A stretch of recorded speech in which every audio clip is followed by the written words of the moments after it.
दोस्तों, आदाब, सलाम, नमस्कार। लोकसभा चुनाव संपन्न होने के साथ देश में नई सरकार वजूद में आ गई। उसके साथ ही अब बिहार में होने वाले विधानसभा चुनाव की तैयारियां शुरू कर दी गई है।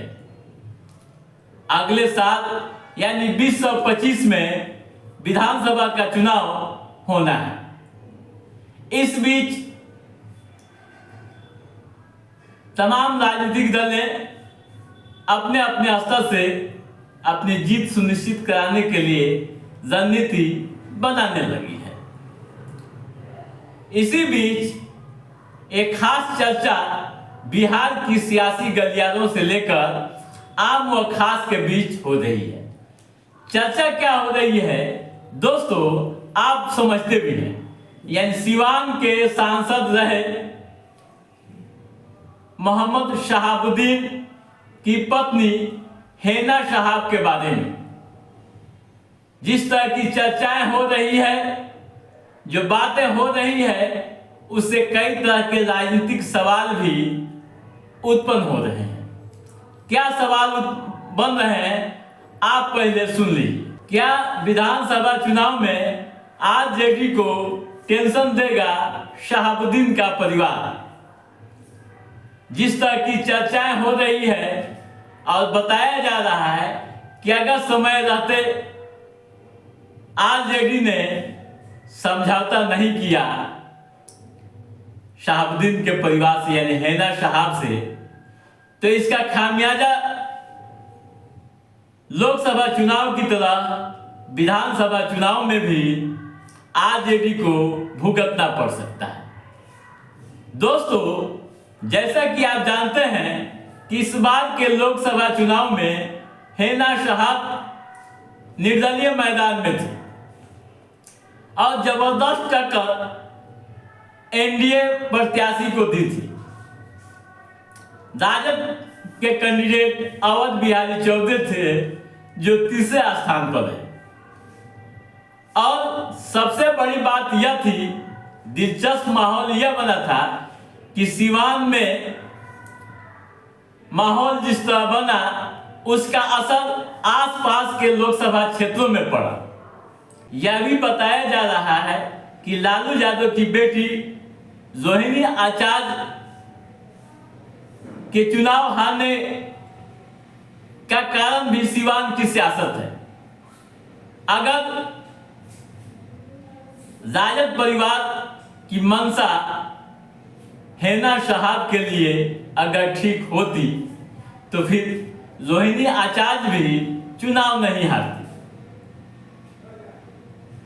मुसलमानों में काफी नाराजगी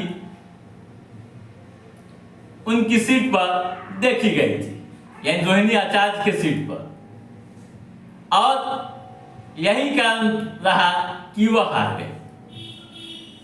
यही नहीं दोस्तों, यह भी चर्चाएं सियासी गलियारों में साफ तौर पर हो रही है कि आसपास के कई लोकसभा क्षेत्रों में हेना शहाब का प्रभाव देखा, जिस कारण आरजेडी गठबंधन की हार हुई।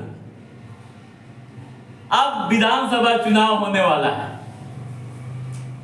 विधानसभा चुनाव में अगर यही स्थिति रही और हेना शहाब यानी शहाबुद्दीन की फैमिली को अगर आरजेडी ने इग्नोर किया, तरजीह नहीं दी, तो आप समझ लीजिए कि बड़ा नुकसान आरजेडी को होगा। खासकर सिवान ही नहीं, करीब 100 से अधिक सीटों पर इसका असर पड़ेगा। अब यह देखना दिलचस्प होगा कि राजद परिवार का अगला कदम क्या होता है। दोस्तों, चुनाव में अभी वक्त है, लेकिन हेना शहाब या उनके बेटे ओसामा को लेकर जो चर्चाएं हो रही है, विधानसभा चुनाव लड़ने को लेकर जो बातें हो रही है, उसके लिए भी कई तरह के संकेत मिल रहे हैं। वैसे दोस्तों, अभी चुनाव का समय है और आरजेडी यानी राजद महागठबंधन, जिसे इंडिया ब्लॉक्स भी कहते हैं, विधानसभा चुनाव में किस तरह की सोच लेकर आगे बढ़ती है, यह भी देखने वाला होगा। लेकिन आरजेडी से मुसलमानों की नाराजगी है। हर क्षेत्र से यह बातें खुलकर आ रही है कि अगर टिकट के बंटवारे में मुसलमानों की उपेक्षा हुई, आरजेडी ने आबादी के अनुसार अगर भागीदारी नहीं दी, टिकट नहीं दिया, तो खेला हो सकता है और मुस्लिम वोटर्स सीधे जेडीयू की तरफ जा सकते हैं। तो दोस्तों, आज के इस एपिसोड में बस इतना ही।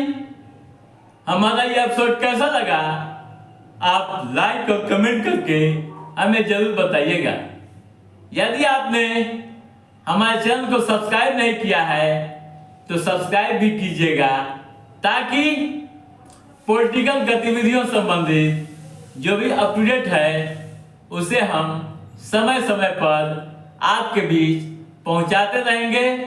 तब तक आप अपने दोस्त को दीजिए इजाजत। नमस्कार।